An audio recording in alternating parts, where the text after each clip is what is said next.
I need you to picture something with me. It's 2 a.m., you're lying in bed, scrolling through your phone, and that familiar feeling hits you again. That voice that says, tomorrow. Tomorrow I'll actually do it. Tomorrow I'll be disciplined. And you believe it because you've felt motivated before. You've had those Sunday nights where you plan out the perfect week. You've bought the journals, downloaded the apps, watched the motivational videos. But here's what nobody tells you about that moment at 2 a.m. You're not lazy. You're not undisciplined. You're not broken. You're just stuck in a cycle that was designed to fail from the beginning. And I know this because I spent 3 years in that exact cycle, trying everything and wondering why nothing stuck. Let me take you back to where this really started for me. Not the motivational origin story you're expecting, the real one. I was 26. On paper, I was doing fine. Decent job, relationship, apartment in a nice part of town. But every single day felt like I was running on a treadmill that was slowly speeding up, and I couldn't figure out how to get off without falling flat on my face. I'd wake up with intentions, real, genuine intentions. Today, I'm going to work out. Today, I'm going to eat clean. Today, I'm going to work on that side project. And by 11 a.m., I'd already broken every single promise I made to myself. The worst part wasn't the failure. It was the hope. Every night, I'd convince myself that tomorrow would be different, that I just needed to want it more, try harder, be better.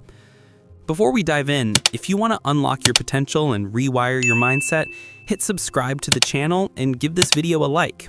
That way, you won't miss any strategies to boost your productivity and personal growth. Here's what that cycle actually looked like, and I want you to check if this sounds familiar. You'd start with massive motivation. Maybe you watched a David Goggins video. Maybe you read Atomic Habits for the 3rd time. Maybe you just got tired of feeling stuck. So you'd create this elaborate system.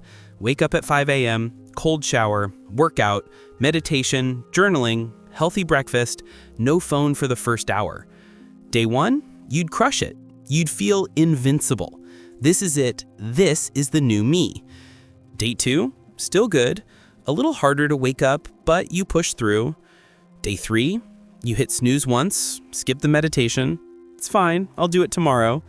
By day 7, you're back to your old patterns, except now you've added a layer of shame because you failed again. And here's the thing that made this cycle so vicious. Every time you failed, you'd tell yourself it was a character flaw. I'm just not disciplined enough. I don't want it bad enough. So the solution always seemed to be the same. Try harder next time. More willpower, more motivation, more intensity. But I'm going to tell you something that's going to sound wrong at first. Willpower was never your problem. Motivation was never your problem. The problem was that you were trying to build a skyscraper on quicksand. Let me explain what I mean by this. Most habit advice treats you like you're starting from a neutral position, like you're a blank slate, and all you need is the right system. But that's not true. You're not starting from neutral, you're starting from negative. Your brain has years, maybe decades of neural pathways that have been carved out by your current habits. Your environment is set up to support your old patterns. Your identity is built around the person you've been, not the person you're trying to become.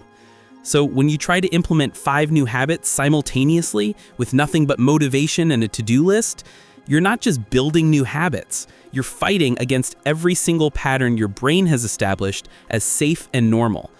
And your brain, it's going to win that fight every single time. Because your brain's job isn't to make you successful, it's to keep you alive. And alive means familiar. Alive means predictable. Alive means staying exactly where you are. I learned this the hard way. After my 3rd or 4th failed transformation, I started researching why this kept happening. Not the surface level productivity content, the actual neuroscience, the psychology, the stuff that nobody talks about because it's not sexy and it doesn't fit in a motivational Instagram caption. And I found something that changed everything.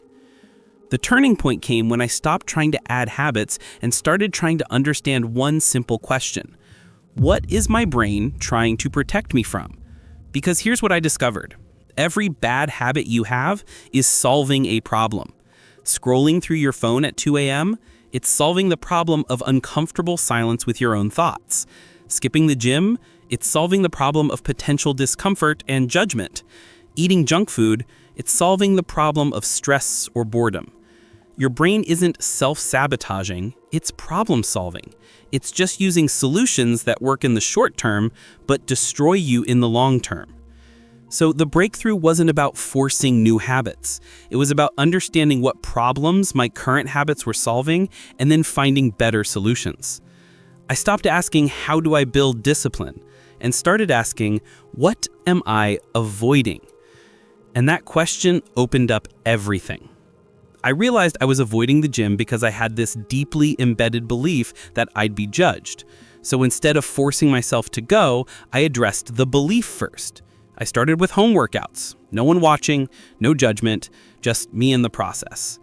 I realized I was scrolling at night because I was anxious about the next day. So instead of fighting the scroll, I added a 10-minute brain dump before bed. Wrote down everything I was worried about. Suddenly, the urge to scroll disappeared because the problem it was solving was already solved. This is what I mean by building on solid ground. You can't just add new habits on top of old problems. You have to address what's underneath first. Dr. Judson Brewer at Brown University did research on this exact concept. He calls it reward-based learning. Your brain isn't addicted to the behavior itself. It's addicted to the reward the behavior provides. Change the reward structure, and the behavior changes automatically.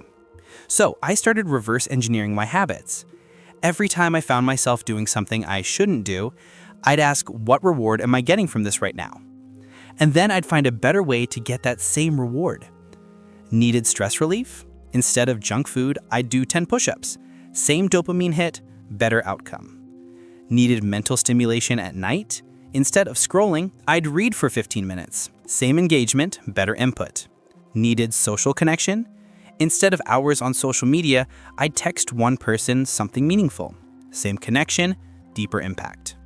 Here are the actual steps that transformed everything. And I want you to notice something.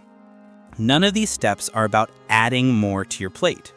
They're about creating the conditions where the right habits become inevitable. Step 1. The minimum viable habit. Forget the elaborate morning routine, forget the 2-hour workout. Pick one habit that takes less than 5 minutes and is so easy you'd feel stupid not doing it. For me, it was 10 push-ups every morning. That's it. No gym, no equipment, just 10 push-ups. Why this works? You're not building the habit, you're building the identity. You're becoming someone who keeps promises to themselves. Start there. Step 2. Environmental design. This is where most people fail because they underestimate how much their environment controls them. Your willpower is finite. Your environment is constant. Which one do you think wins? I removed every friction point between me and the habits I wanted. Gym clothes laid out the night before, healthy food prepped on Sundays, phone in a different room at night. I made the good habits easy and the bad habits inconvenient. James Clear talks about this in Atomic Habits, but here's what he doesn't emphasize enough. It's not just about making good habits easy, it's about making bad habits annoying. Add friction to the things you want to avoid.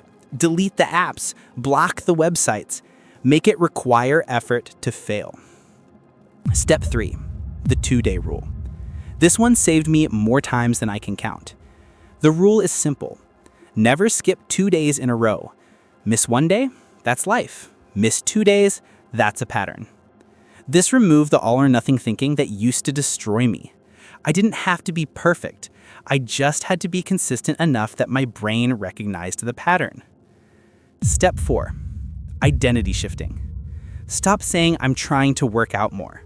Start saying I'm someone who moves my body daily. Stop saying I want to read more. Start saying I'm a reader. This sounds like semantics, but it's not. Your brain moves toward your identity. If you identify as someone who's trying, you'll stay in trying mode forever. If you identify as someone who does, you'll find a way to do. Step 5. The weekly review. Every Sunday, I'd spend 15 minutes asking 3 questions. What worked this week? What didn't work? What's one small adjustment I can make? This turned habits from a pass-fail test into a feedback loop. I wasn't failing, I was learning. And that shift in perspective made all the difference. Here's what I want you to understand about the transformation. It wasn't dramatic, it wasn't cinematic. There was no moment where everything clicked and suddenly I was a different person. It was small, it was gradual, it was almost boring. But 6 months later, I looked around and nothing in my life was the same. I was working out 5 days a week without thinking about it. I was reading 30 pages every night because it was just what I did. I was waking up at 6 a.m. not because I had to, but because I wanted to. And now I created this channel to help other people change too, because all change starts in the mind. It starts with your mindset. And the best part, it didn't require willpower anymore. It was just who I had become. See, that's the promise nobody makes you about habits. They don't just change your behavior. They change your identity. And when your identity changes, everything else follows. You stop being someone who's trying to get in shape. You become someone who's fit. You stop being someone who wants to be productive. You become someone who executes. You stop being someone who hopes for a better future. You become someone who's building it right now. That's the vision. That's what's possible when you stop trying to force habits and start designing a life where the right habits are inevitable. You, 12 months from now, looking back at this moment, grateful that you finally stopped relying on motivation and started building systems. Grateful that you stopped trying to be perfect and started being consistent. Grateful that you made the decision to become instead of just wanting to become. So here's what you do today. Not tomorrow, today. Pick one habit. Make it stupidly small, 5 minutes or less. Put it in your calendar. Remove the friction, do it today. And then tomorrow, do it again. Don't think about the next 30 days. Don't think about the transformation. Just think about today. Because the person you're trying to become isn't built in one heroic moment. They're built in 1,000 small decisions that compound over time. And you've got the first decision right in front of you. If you really want to shift your mindset, boost your focus, and achieve real results in your life, subscribe to the channel, hit the like button, and turn on notifications. Here, you'll find strategies to transform your daily life and reach your full potential. See you in the next video.